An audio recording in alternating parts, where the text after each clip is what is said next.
নমস্কার বন্ধুরা, স্বাগতম তোমাদেরকে আবার একটি নতুন ভিডিওতে। তো বেশ কিছুদিন আগে আমাদের পাড়ার একটি অষ্টম প্রহর বাড়িতে আমাদের নিমন্ত্রণ ছিল।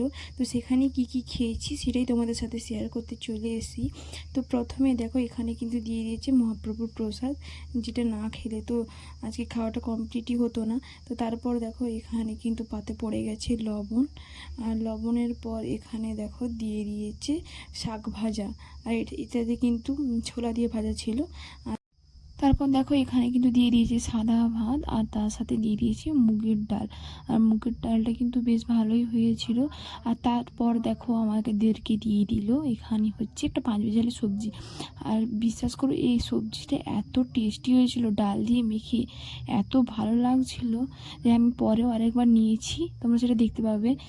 প্রচুর টেস্টি হয়েছিল। তারপর এখানে দেখো দিয়ে দিয়েছি পোস্ত। আর পোস্তটা কিন্তু একটু ঝাল হয়েছিল, কিন্তু খুব ভালোই হয়েছিল, টেস্টটা খুব ভালো হয়েছিল। আর এখানে দেখো আমি আরেকবার কিন্তু সবজিটা নিয়েছিলাম। আর তারপর এখানে দেখো দিয়ে দিয়েছে চাটনি। তারপর এখানে দেখো দিয়ে দিয়েছে পায়েস। আর পায়েস থেকে আমি কিন্তু ওই কাজুগুলো বেছে খাই, কাজু কিশমিশ আমি খাই না, তার জন্য সাইডে রেখে দিলাম। তারপর দেখো এখানে দিয়ে দিয়েছিলো মিহিদানা, যেটা আমি খাই না, মাকে তুলে দিয়েছিলাম। আর তারপর দিয়েছিল পাঁপড় আর আম পাকা। আর লাস্টে কিন্তু ছিল মুকসুদ্দি। তো ভিডিওটা কেমন লাগলো কমেন্ট করে জানিও, ভালো লাগলে like comment share and subscribe করে দিও।